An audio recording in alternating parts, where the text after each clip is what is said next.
Dentro de los métodos para la gestión de la calidad total y las técnicas para el mejoramiento continuo, hay uno que sobresale siempre, es el sistema Kaizen. Y sobresale por una razón: no solo es aplicable en el mundo de los negocios, sino también en el mundo social e inclusive en la vida personal. Hemos invitado a Beatriz Escobar Mesa, especialista en Kaizen, para que nos explique sobre este interesante tema. Beatriz, bienvenida. Gracias por la invitación al programa. Como tú lo dices, Kaizen es una herramienta muy útil. Es un término japonés que nació buscando incrementar la productividad de las plantas, logrando incrementar la calidad de las plantas japonesas. Como ustedes bien saben, después de la Segunda Guerra Mundial, Japón pasó de ser un pueblo agrícola a ser un pueblo industrial, pero la calidad no era la que ellos requerían. Entonces partieron de la filosofía Kaizen. Kaizen, uno aplica la mejora continua, siempre se busca hacer las cosas mejor cada día, hacer escalonadas las mejoras. Vamos a explicarle paso a paso, Beatriz, a nuestros televidentes de negocios en Telemedellín, cómo funciona esta metodología, porque ustedes hablan de las W. ¿En qué consisten? Entonces, lo primero que hay que hacer es uno identificar los desperdicios que se tienen en las plantas. Normalmente los desperdicios son 7. Son tiempos y movimientos innecesarios, tiempos de esperas, porcentajes de productos defectuosos, producir productos que los clientes no paguen, o sea, tenerlos sobredimensionados. Y un desperdicio muy alto y que casi ninguno lo tenemos en cuenta son los inventarios. Sí. Una vez que nosotros tenemos claridad mental de cuál es el desperdicio mayor, seleccionamos el tema y el equipo Kaizen. El equipo Kaizen normalmente tiene que estar conformado de 5 a 7 personas. Sí. Para que seamos más exitosos es conveniente incluir dentro del equipo operarios de la planta y técnicos de mantenimiento, de tal forma de que todos los requerimientos que exigen los operarios, los técnicos los puedan ayudar. Sí. Después entonces de seleccionar el tema, cuantificamos cuál es en verdad la pérdida y nos fijamos una meta.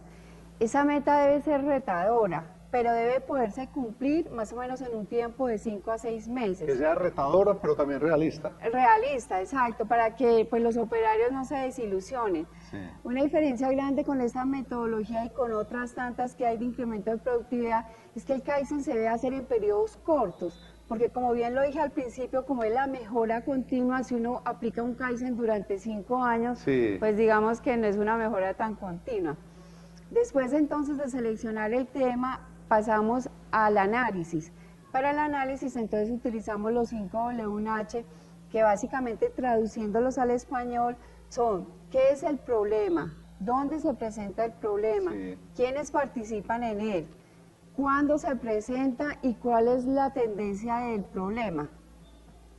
En esa parte entonces la H quiere decir how, o sea cómo. Sí. Esa es la parte más crítica. Uno debe de revisar cómo es lo diferente con lo normal y normalmente hay algo físico o químico que aparece allí. Con eso pasamos entonces el fenómeno. Una vez que tenemos el fenómeno, aplicamos los 5 por qué. Nos volvemos como niños, los niños Sí. aprenden. Todo el tiempo, ¿y por qué? ¿Por qué? ¿Por qué? Y uno al final no sabe ya cómo contestar. Cuando uno no sabe cómo contestar es porque llegó a la causa raíz. Sí. Entonces, cuando uno encuentra la causa raíz, se centra en solucionar, en tomar acciones para que eso no vuelva a pasar. Pero el éxito grande que hay es que cuando uno encuentra la causa raíz, hay que estandarizar. Entonces debemos estandarizar aplicando control visual o gestión visual. Beatriz, vamos a contar todo eso que usted nos dijo, el proceso, con una empresa real de las que están aplicando la metodología, con un problema real. ¿Qué problema, por ejemplo, identificar una planta y cómo han venido trabajándolo? Entonces, actualmente estoy trabajando con 20 empresas, estamos aplicando Kaizen. Te voy a contar en general lo que se encuentra en las plantas. En las plantas uno encuentra, pueden ser pymes o plantas grandes, que normalmente los problemas se vuelven paisaje. Sí. Entonces, cuando uno ya empieza a estratificar, a seleccionar el tema, pasando de lo general a lo particular, cuando uno puede centrar la atención en lo particular, es que encuentra las mejoras. Sí. Por ejemplo, en muchas empresas hay tiempos de recorridos muy largos.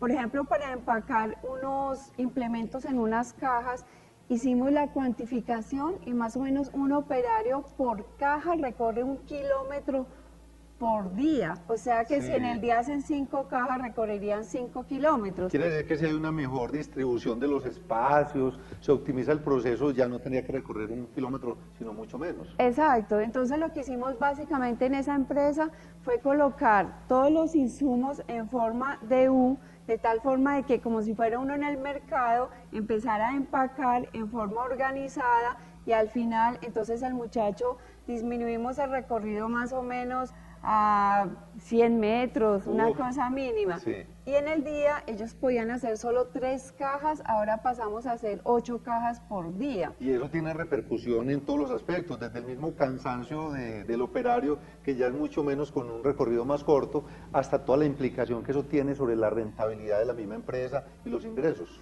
Exacto. Y otra cosa importante es que cuando uno empieza a pensar con mejora continua, por ejemplo, en esa misma empresa, las cajas ocupaban más o menos 70 centímetros de alto. Sí. Y empezamos a ver que sobraban más o menos 30 centímetros. Entonces redujimos el espacio, entonces fuera de que vamos a reducir la parte física, también la parte logística y la parte de costos la mejoramos mucho. Beatriz, he estado muy cerca del programa En Planta, que promueve pues, toda esta metodología Kaizen en Medellín, y he visto y me sorprende muy gratamente que al interior de las empresas hay grandes mentes creativas, o sea, son los mismos operarios los que encuentran grandes soluciones. Qué bueno que usted nos comparta una de esas historias. Pues hay genios en las empresas, por ejemplo, en una empresa que produce bizcochos, cosas de panadería, el hornero. Yo empecé a preguntarle, ve, ¿y por qué te salen los productos quemados? Y él me decía, pues porque es que se me pasa la temperatura. Y yo, ¿pero por qué? Empecé a aplicar los porqués. Al final él me dijo, no, fácil, es que vea, cuando se sobrepasa el tiempo de mantenimiento preventivo, los aires del horno no coinciden con los productos que yo estoy produciendo. Entonces, si yo pudiera reglamentar que cada 3 meses hiciéramos el mantenimiento preventivo, lograríamos evitar esto. Y yo le dije, bueno, pero ¿por qué no lo hace? Y dice, no, porque es que lo tiene que hacer mi jefe. Y yo le dije, no, usted es el dueño de la máquina. Entonces empezamos a trabajar con él, como uno volverse dueño de las máquinas. Colocamos una gestión visual de tal forma de que él sepa que el mes de octubre tengo que hacer el mantenimiento preventivo, entonces él mismo le pide al jefe, ahí sí que llame a la persona. Pero ahí hay algo que es muy claro y él dio también en un punto que es absolutamente fundamental, y es que tiene que haber compromiso desde arriba, desde la alta gerencia, pasando por todas las escalas de la organización, Beatriz. Tú tocas un punto súper importante, o sea, para que el Kaizen funcione debe haber compromiso desde la gerencia y una participación muy amplia de la planta.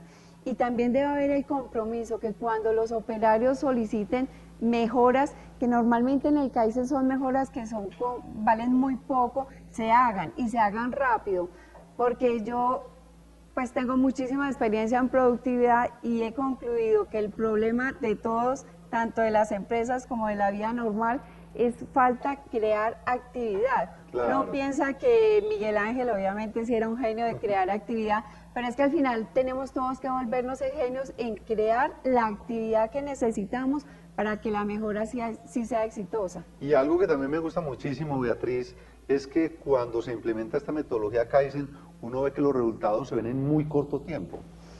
Es mágico. Por ejemplo, nosotros llevamos en este programa 5 meses y hay empresas que con la redistribución del layout, pero de una manera muy sencilla, vamos a poder recuperar y producir en el año una mejora de aproximadamente 50 millones en unas empresas muy pequeñas. Entonces sí se ve un ahorro grande y además se ve que la gente se compromete mucho más con la empresa y tiene muchas más ganas de trabajar en ellas. Uno de los pasos iniciales en esta metodología es como la parte que tiene que ver con la organización, pues que es tanto personal como de la misma empresa, los mismos espacios, y eso ahí uno ve unas historias súper simpáticas que me gustaría, Beatriz, que nos comparta. Sí, para eso pues hay una metodología sencilla que se llaman las 5 S. Sí. Se llaman 5 S pues porque es el inicio de las palabras en japonés. Básicamente uno lo que hace es clasifica lo necesario y lo innecesario. Entonces la primera S sería como de limpieza. De limpieza. Sí. Entonces uno encuentra empresas, se ve mucho en las textiles, en donde tienen retazos de hace más o menos 10 años y como están almacenados unos sobre otros, el inventario crece porque cada año vuelven a pedir de lo mismo. Entonces la primera es clasificar necesario y lo innecesario. Luego la segunda es organizar, y normalmente en la segunda S uno lo que aplica es la gestión visual. Entonces, por ejemplo, en la empresa que yo les digo de confecciones, lo que hicimos fue con las mismas telas colocar, por ejemplo, índigo, y marcábamos índigo, drill, de tal forma de que cualquier persona entienda que en esta parte va el blue jean, en esta parte va el drill. Hemos logrado unas mejoras significativas. En esa empresa, con lo que yo les comento, pudieron hacer de la recuperación de las telas más o menos 10.000 blue jeans y 15.000 camisas. La tercera S, que es muy importante, es limpiar, pero siempre hay que buscar cómo no ensuciar. Claro. Entonces también en las empresas muchas veces la gente gasta más o menos media hora, una hora limpiando. Entonces estamos promoviendo cómo contener el mugre. Entonces, por ejemplo, colocando las canecas cerca de los puestos de trabajo, colocando bandejas en donde se almacene el mugre y después ellos simplemente las viertan en un recipiente. Y las dos últimas S, que no son tan fáciles de conseguir, son estandarizar de tal forma que todos sepamos que lo debemos de hacer así. Y la disciplina. Sí. La disciplina es básica porque si no uno gasta muchísimo tiempo y neuronas pues haciendo la clasificación, y después si no nos volvemos disciplinados no logramos el resultado. Beatriz,